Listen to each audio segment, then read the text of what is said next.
Hey friends, I'm Quenby Gallahan, licensed marriage and family therapist. I've been a therapist for over a decade, and my channel, The Grateful Therapist, is all about mental health and personal growth. So if you like learning about those kinds of things, make sure you subscribe so you don't miss my next video. Today's video is all about introverts. We're going to talk about what does it mean to be an introvert? How do you care for yourself or someone you love who's an introvert? What are some of the myths about being an introvert? And why is it important to know whether you're introverted or not? I've wanted to make this video for such a long time, friends, because understanding that I personally am an introvert has been so helpful for me personally, and it's also been really helpful to understand introversion as a therapist. I can't tell you how many patients have come into my office in my private practice thinking there's really something wrong with them. And I'm here to tell you that being an introvert does not mean anything is wrong with you at all. You're fantastic. You just view the world and experience the world differently than some people who are more extroverted. Why would some of my clients assume there's something wrong with them and maybe even come in seeking therapy when really they're just an introvert? There are a lot of myths about introversion. Some people think introversion is social anxiety, or that people who are introverted are extremely shy, or they don't like people, or they're really quiet. And that's not necessarily true, but I can see why some of my clients would think maybe it was. And it's been really helpful to learn, no, you don't have social anxiety, you're just an introvert. When someone has social anxiety, they go into an anxiety response when they're around groups of people. They might get their fight or flight response triggered. They might feel constriction in their chest, like it's hard to breathe. They might want to clench their fists. They might get a warm flush, and they feel like they really need to escape the situation. That's how someone would present that has social anxiety. For an introvert, they don't go into an anxiety response like that. It's just a preference. One of my favorite definitions of introversion comes from a woman named Susan Cain, who wrote the book Quiet. I'll make sure to link it in the description section below. In the description section of this video, there's all sorts of tools and books and things that I love. But Susan Cain describes introverts, defines it like this: a preference for environments that are not overly stimulating. So I think that word preference is key. As introverts, it's not that we can't do social situations or parties or meetings or loud events, it's that we prefer not to. Introverts get overstimulated really easily. Introverts can get overstimulated by a lot of people, a lot of noise, bright lights, just a lot of energy in a situation. Whereas extroverts, they really feed off that. That charges them up, whereas it drains introverts.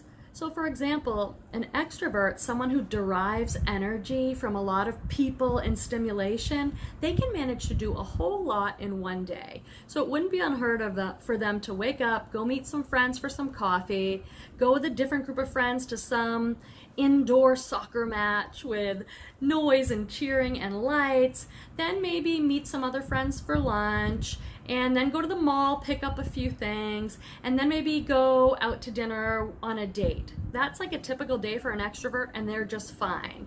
Where if you're an introvert like me and you hear that day, it's exhausting just thinking about it. Many different definitions of introversion floating around. The term first came into the lexicon with Carl Jung in the 1930s, and then many people expanded on it. Some people consider it a personality type. People think that the brains of introverted and extroverted people actually respond and work really differently. Introverts are more inwardly turning. They like to have time, space, and quiet to be with their own thoughts. They like a lot of solitude. So myself and many introverts I know, if we've got a party in the evening, say it's Friday night and we have a party that night, we'll make sure that in the morning and the day of Friday, it's a really calm, quiet day for us. So we'll kind of conserve our energy for that party. And we wouldn't ever book a bunch of different things in one day the way extroverts do.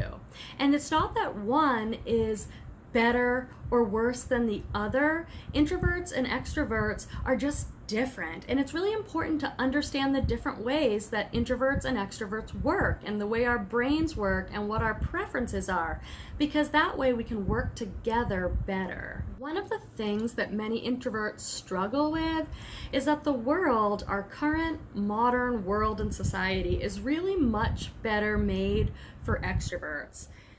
Things move really fast. People put a lot in their schedules. Most places you go, like malls and restaurants, are bright and loud, and extroverts have easier time with these sorts of things.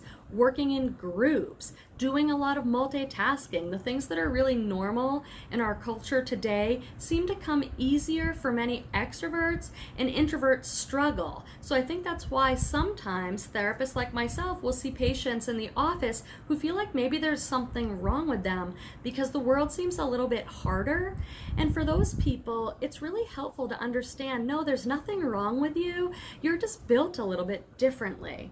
This is why it's so important to understand where you are on the introvert extrovert continuum, because if you can understand that, you can better plan and prepare for your own needs.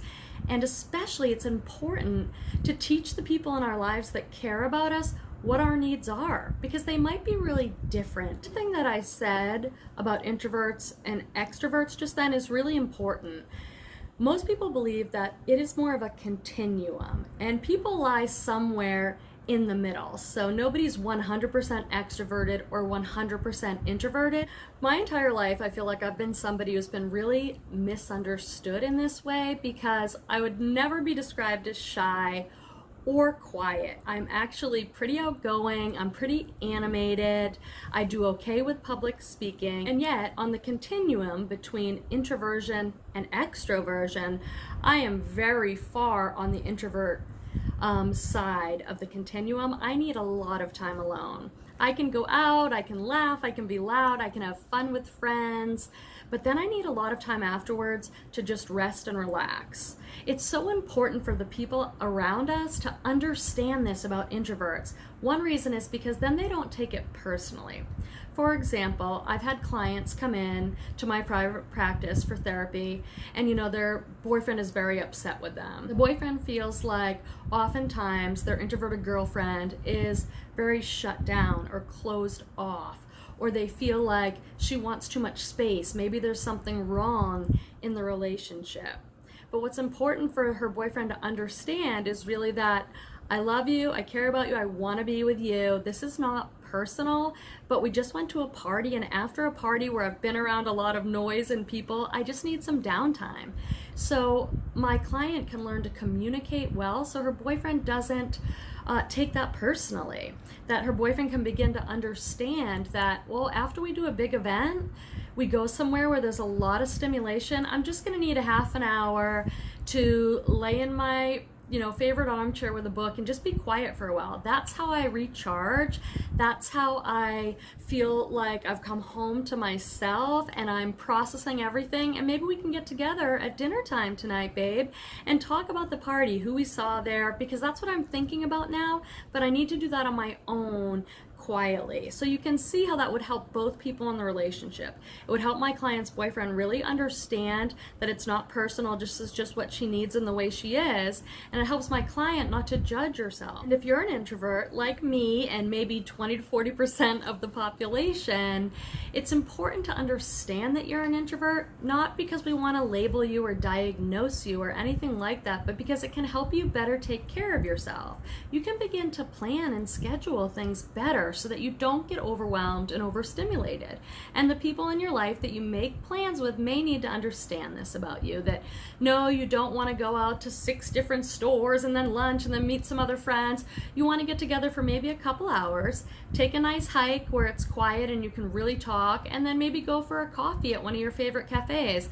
That's what works for you. So many wonderful things about introverts that if you care about someone who's an introvert, I want you to hear this. And if you're an introvert yourself, it's so important to know that one of the fantastic things is that introverts care about meaning, they care about deep connection, so they can have excellent conversations with you, and they can be a really fantastic friend. Extroverts are capable of having a lot of different acquaintances and friends and checking in with them and calling them. But for introverts, you might just have a few really close, really deep, meaningful friendships that you are really loyal to. And I think introverts and extroverts can really work well together in so many ways. If you're in a partnership, a significant relationship, or married to someone who's more extroverted than you, you can really balance each other out.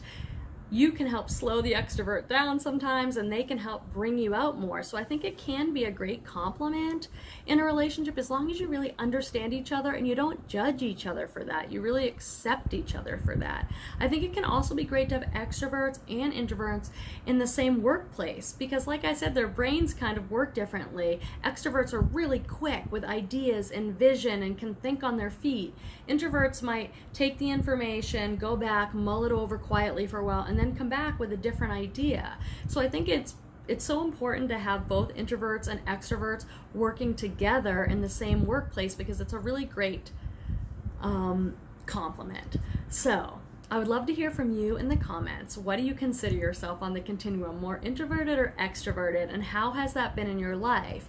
And if you want more information on this, I highly recommend Susan Cain's book, Quiet, and also she's got some TED Talks that are really excellent too, and she's a real supporter and believes in the power of introverts. So I'd love to hear your thoughts on the video, and let me know in the comments if there's other videos about mental health or personal growth that you'd like me to make on the channel. Thanks for watching, friends. Bye.